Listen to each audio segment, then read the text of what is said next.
जानकारी मिलती है तो वो किस प्रकार व्याकुल होकर उस बात को प्रभु के सामने रखता है और प्रार्थना करता है और उपवास करता है, चमत्कार का काम करते हैं।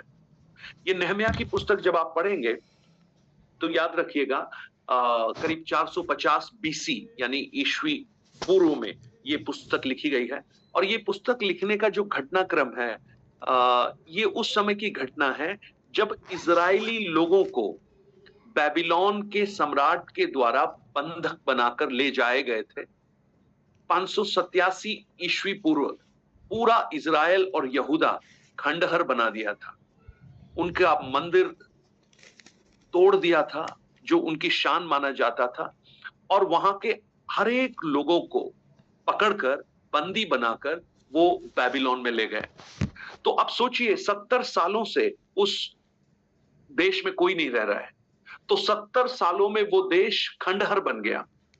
उनके मंदिर तो पहले ही टूट गया था, उसकी शहरपनाह भी टूट गई, और वहां एक तरह से हॉन्टिंग प्लेस बन गया, भूतहा नगर बन गया। कोई वहां रहता नहीं है। 70 सालों से वहां कोई खेती नहीं हुई क्योंकि लोग नहीं है, तो जमीन बिल्कुल बंजर हो गई, जमीन बिल्कुल सूखी हो गई। वहां पर कोई दीवार है नहीं जिससे वहां के लोगों की सुरक्षा हो। लेकिन उस समय जब 70 वर्ष पूरे हुए तो परमेश्वर ने कुछ लोगों को खड़ा किया। एजरा को खड़ा किया, जरूबाबेल को खड़ा किया, नहम्याह को खड़ा किया। इन लोगों ने क्या किया? इन लोगों ने परमेश्वर के अनुग्रह में होकर उन लोगों को जो बंधुआई में थे उन्हें वापस लाने का प्रयत्न किया। और आपको हैरानी होगी, जो 20 से 25 लाख लोगों को बंधक बनाकर बेबीलोन ले जाया गया था, ये 70 सालों में वो लोग वहीं बस गए, वहां पर उनके बच्चे पैदा हो गए, बच्चे बड़े हो गए। अब ये जो नहम्याह है कभी भी यरूशलेम में रहा नहीं है, ये हमेशा से बेबीलोन में ही है, परंतु ये रहता बेबीलोन में है यानी पेर्शिया में है। लेकिन जब आप पढ़ेंगे तो आपको समझ में आएगा उसका हृदय हमेशा इजराइल के प्रति है, परमेश्वर के लोगों के प्रति है। तो जब वापस आने का आह्वान किया तो मुश्किल से 50,000 लोग वापस आए, यानी 2% लोग वापस आए। बाकी लोग तो वापस आना ही नहीं चाहते थे, वायदे के देश को भूल गए वो लोग, क्योंकि वो अब वहां बंधक बनकर भी खुशी से रह रहे हैं। और ये सच में आज इस संसार की कहानी है। आज भी जब परमेश्वर लोगों को उस संसार की बुराई से बचाकर, उस पाप की गुलामी से बचाकर जब अपने परमेश्वर के राज्य में खड़ा करता है, तो बहुत से लोग आना ही नहीं चाहते हैं। वो कहते हैं हम तो यही ठीक है, हम पाप में ही अच्छे हैं, हमको यहां पर आनंद आ रहा है। तो जब 50,000 लोग वापस आए और ये जब आने की प्रक्रिया शुरू हुई, तो वहां पर जब रहने के लिए गए तो वहां बहुत हालात खराब थे। और ऐसी परिस्थिति में जब नहम्याह, आप देखना वो शूशन नामक राजगढ़ में रहता था, सूसा, वो इंग्लिश में सूसा लिखा हुआ है, वो एक कैपिटल सिटी था। और नहम्याह एक बहुत अच्छे पद पर था, मतलब उस समय जो राजा का पियाऊ होना, राजा का कप बेयरर, यानी it's a very important position, वहां पर वो रह रहा था।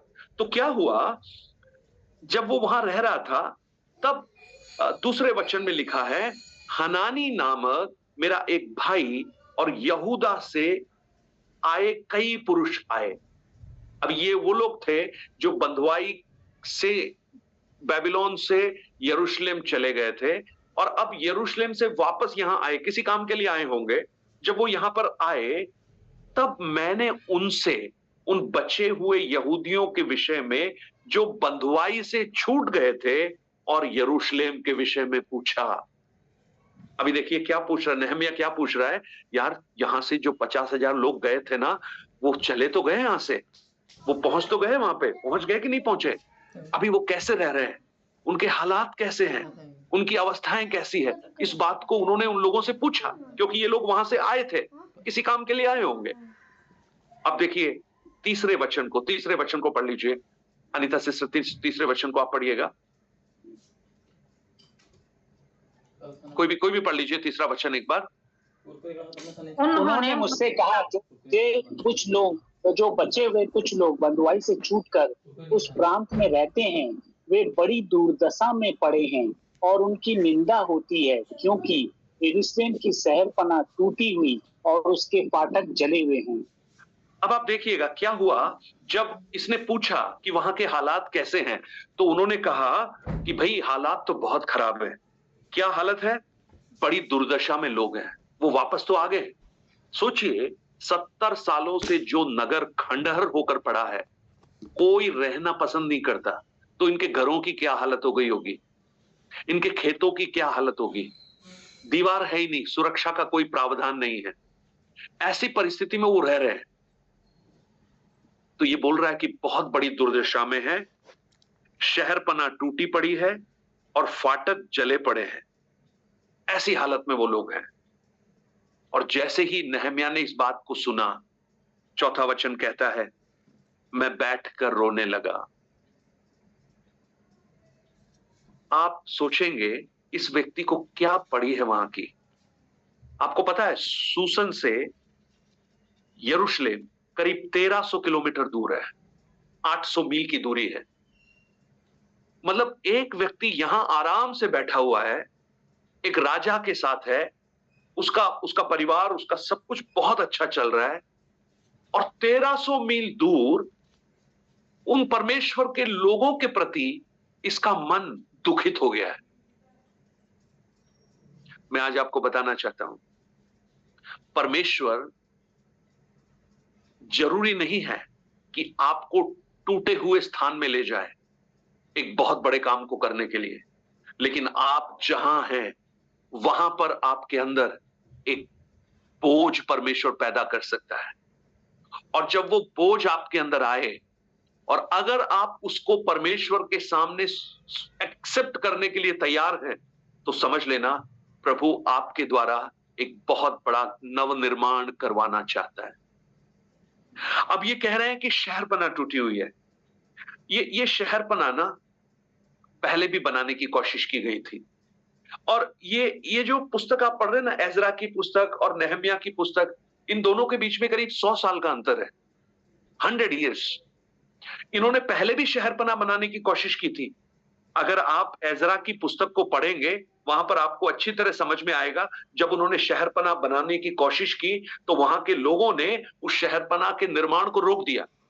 आप बाद में पढ़ लेना, नोट कर लो, एजरा की पुस्तक 4 अध्याय, उसके 6 वचन से लेकर 23 वचन तक। Book of Ezra chapter 4 6 to 23। आप जब उसको भी पढ़ेंगे तो आपको समझ में आएगा। उन्होंने नगर शहरपनाह बनाने की कोशिश की, लेकिन उन शहर के अधिकारियों ने, उन लोगों ने आकर उनको रोका। उन्होंने कहा अगर ये शहरपनाह बना लेंगे तो ये राजा की बात नहीं मानेंगे, ये अपना अलग से राज्य स्थापित कर देंगे, ये कर नहीं देंगे, टैक्स नहीं देंगे, इसलिए शहरपनाह नहीं बननी चाहिए। और वो शहरपनाह का बनने का काम रुक गया। और सालों के बीतने के बाद, करीब 75 साल के बाद, ये खबर नहम्याह को मिली। और नहम्याह को जब ये खबर मिली तो उसने क्या किया, वो बैठकर रोने लगा।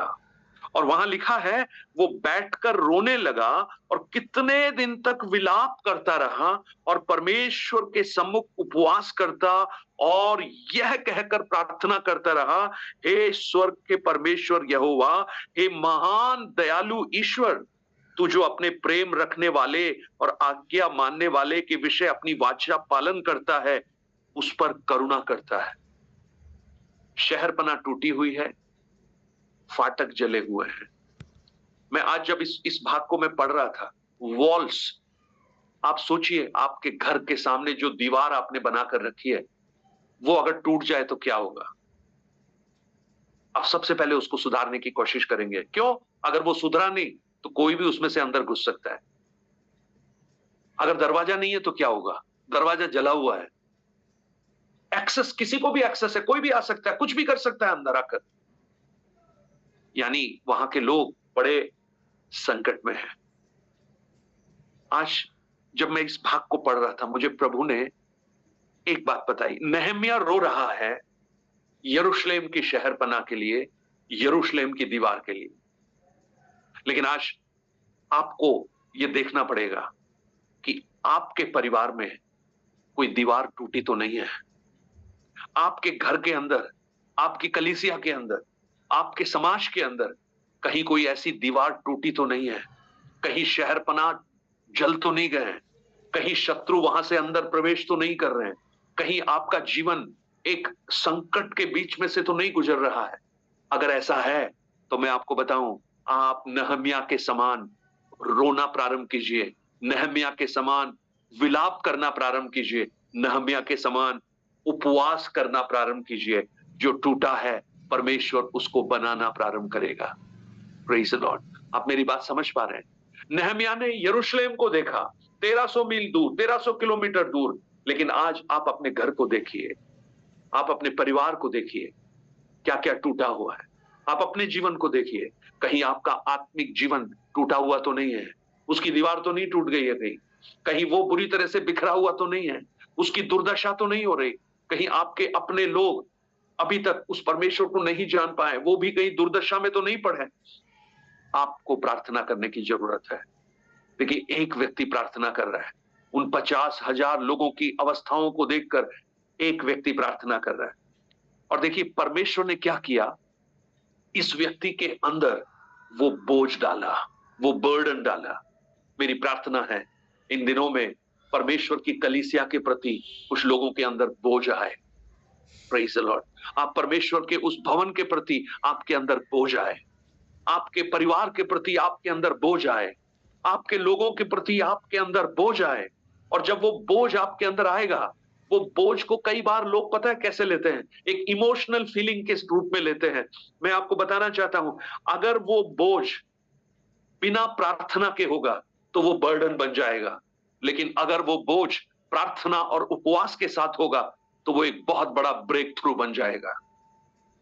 आपको कई बार प्रभु ने ऐसे अवस्थाओं से लाया होगा, आपको कई बार प्रभु ने ये दर्शाया होगा, इसके लिए प्रार्थना करना है। एक बोझ परमेश्वर ने आपके जीवन में दिया होगा, लेकिन आपने उस बोझ को एक बार अपने जीवन में महसूस किया, इमोशनली उसके बारे में 2-3 बातें बोली होंगी, किसी के साथ उसको शेयर किया होगा, लेकिन वो बोझ आप भूल गए होंगे। प्रभु आपको बहुत अच्छे रूप में आपको इस्तेमाल करना चाहता था, वो एक बहुत बड़ी अपॉर्चुनिटी परमेश्वर आपको दे रहा था, लेकिन आपने उस पर ध्यान नहीं दिया। लेकिन आप नहम्याह को देखिए, जैसे ही उसने इस बात को सुना, अरे इसका घराना बहुत अच्छे से चल रहा है, इसके बच्चे बहुत अच्छे से हैं, इसको इसको अच्छी तनख्वाह मिल रही है, ये राजा के साथ बैठता है, कोई इसको छू नहीं सकता है क्योंकि राजा का कप बेरर है। लेकिन आप सोचिए उन लोगों के लिए जो इससे 1300 किलोमीटर दूर हैं, इसका हृदय धड़क रहा है। Praise the Lord. आज मैं आपसे पूछना चाहता हूं, क्या परमेश्वर के लोगों के लिए आपका हृदय धड़कता है, या परमेश्वर के दासों के लिए आपका हृदय धड़कता है, या परमेश्वर की कलीसिया के लिए आपका हृदय धड़कता है? उसकी अवस्थाओं को देखकर, उसकी हालातों को देखकर क्या आपको लगता है, हे परमेश्वर आप दया कर, आप करुणा कर, आप नवनिर्माण कर, आप इसको दोबारा से बनाना शुरू कर? अगर आपके जीवन में ये बोझ है तो मैं आपको कहूं, ये बोझ आपको परमेश्वर ने दिया है, और परमेश्वर ने अगर ये बोझ दिया है, आप उस बोझ को उठा लीजिए प्रियो। वो बोझ उठाने का तरीका क्या है? प्रार्थना, उपवास। वो रो रहा है, किसके लिए रो रहा है? लोग उससे आके पूछेंगे, भाई किसके लिए रो रहे हो? उन लोगों के लिए जिनको मैंने देखा ही नहीं है, लेकिन वो बोझ परमेश्वर ने उसको दिया। आज मेरी प्रार्थना है, आप में से कुछ लोगों के अंदर ऐसे लोगों के प्रति बोझ आए जिसको कभी शायद आपने देखा नहीं हो। आप उस परमेश्वर के राज्य के प्रति आपके अंदर बोझ आए, परमेश्वर की कलीसिया के प्रति आपके अंदर बोझ आए, और आप उस बोझ को लेकर प्रार्थना करना प्रारंभ करें, उपवास करना प्रारंभ करें, और आप उसके लिए रोना प्रारंभ करें। मैं आपको कहूं, परमेश्वर आपको ऐसे ऐसे फेवर देगा, आप सोच भी नहीं पाएंगे। परमेश्वर ऐसे काम आपके द्वारा करवाना प्रारंभ करेगा। आप जब इस भाग को आगे पढ़ेंगे, राजा के मन को परमेश्वर ने खोल दिया। ये सब ऐसा लगता है परमेश्वर का एक प्लान है। नहम्याह को उस पोजीशन में लाके रख दिया पहले ही, क्योंकि परमेश्वर को पता है कि इनका नवनिर्माण करना है। आज जहां परमेश्वर ने आपको रखा है, आप एक्सीडेंट नहीं है प्रियो। आपको लग रहा होगा मैं कहां फंस गया हूं, मैं कौन सी जगह में हूं, मेरा घर ये अच्छा नहीं था, कहीं और होता तो बहुत अच्छा था। लेकिन मैं आपको कहूं, परमेश्वर ने जानबूझकर आपको वहां रखा है, क्योंकि वो आपको एक नहम्याह होकर देखना चाहता है। आप अपने घर के लिए प्रार्थना करना प्रारंभ कीजिए, अपने बच्चों के लिए प्रार्थना करना प्रारंभ कीजिए, अपनी कलीसिया के लिए प्रार्थना करना प्रारंभ कीजिए। जब ये बोझ आपके अंदर आएगा, मैं आपको कहूं, आप कुछ बनता हुआ देखेंगे, कुछ निर्माण होता हुआ देखेंगे। जब शहरपना नहीं होती ना, वो शर्मिंदगी का कारण होता है। फाटक जले हुए हैं, लोग मजाक उड़ा के जाएंगे, क्या हालत है इनकी। लेकिन परमेश्वर चाहता है एक व्यक्ति का बोझ उस सारी शर्म को खत्म करे, आपके परिवार, आपके घर की शर्म को, शर्मिंदगी को जो लोगों के सामने है, आपके आंसू और आपकी प्रार्थना के द्वारा परमेश्वर ठीक करना चाहता है, अगर आप उस बोझ को उठाना चाहें। ये प्रार्थना कर रहा है। और उसके बाद देखिए उसने एक और काम किया। उसके 6 वचन को जब आप पढ़ेंगे, उसने एक बहुत बड़ा काम किया। प्रियो, आत्मिक जीवन का एक बहुत बड़ा सत्य वहां पर नहम्याह की पुस्तक में हम देखते हैं। 6 वचन में लिखा है, तू कान लगाए और आंख खोले रह।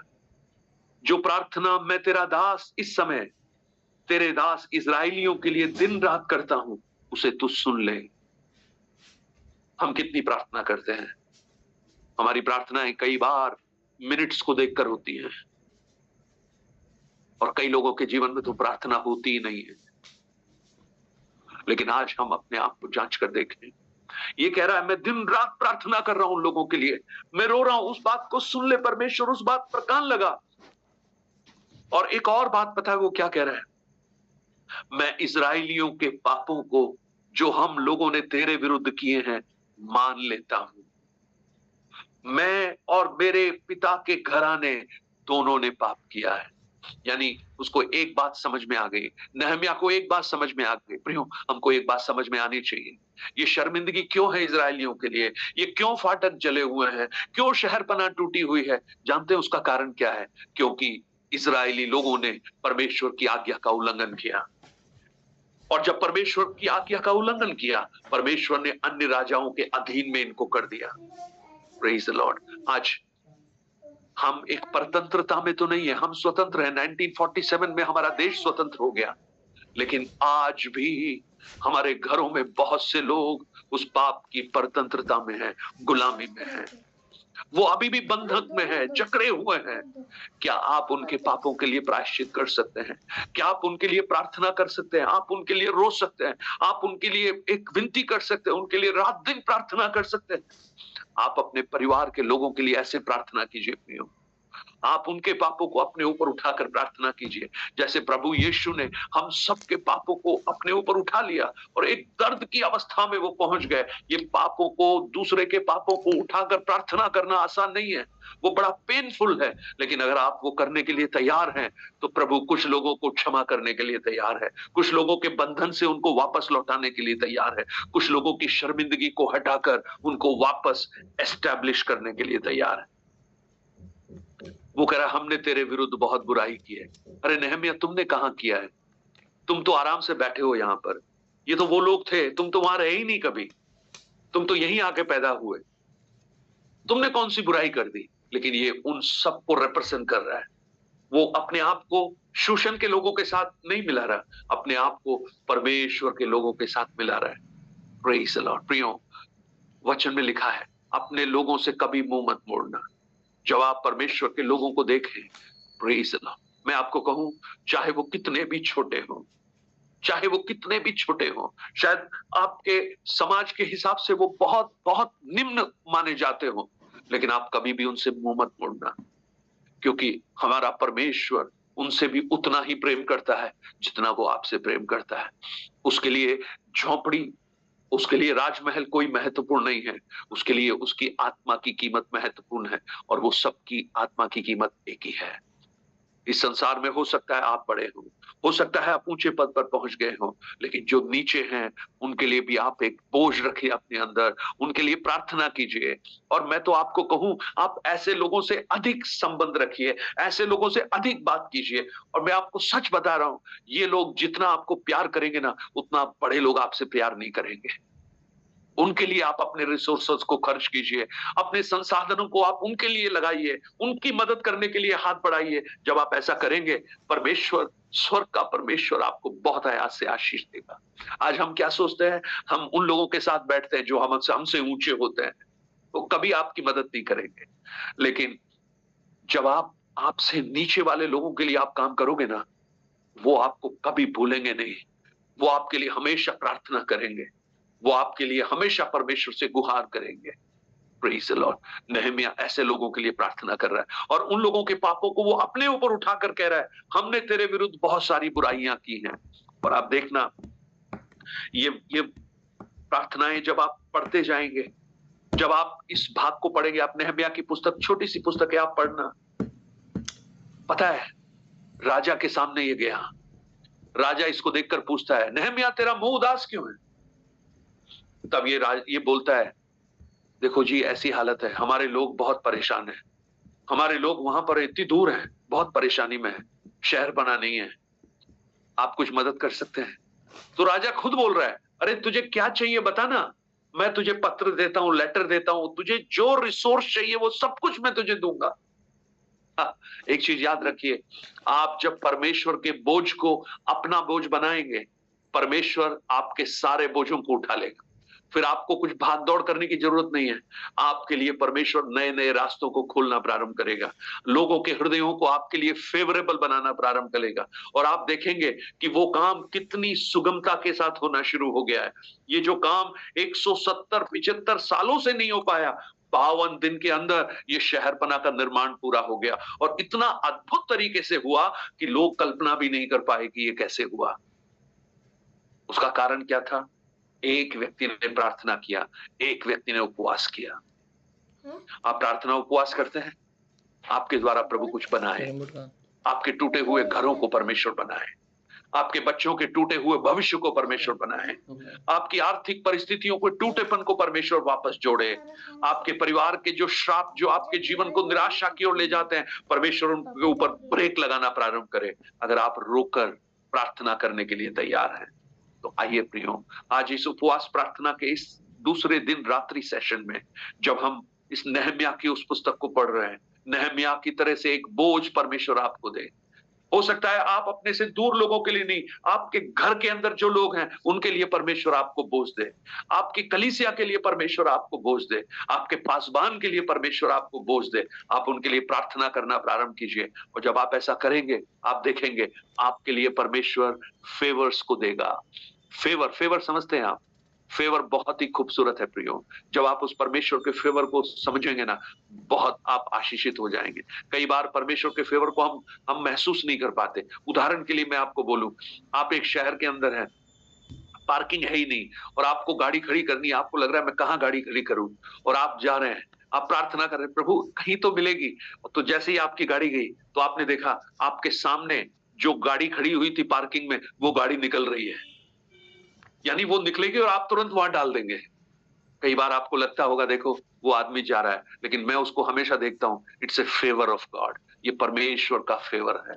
कई जगह जहां पर हम योग्यता नहीं रखते, वहां पर परमेश्वर हमारे लिए ऐसे रास्तों को खोलता है, और जब ऐसा हो, आप उस परमेश्वर को धन्यवाद देना, उसकी स्तुति करना, उसकी महिमा करना। तो आइए प्रियो, अपने आप को हम प्रभु के हाथों में समर्पित करें, ऐसे बोझों को हम उठाने के लिए तैयार हो जाएं, और वो बोझ जब आपके जीवन में आए, आप प्रार्थना कीजिए, आप उपवास कीजिए, प्रभु आपके द्वारा कुछ बड़े कामों को करवाना प्रारंभ करेगा।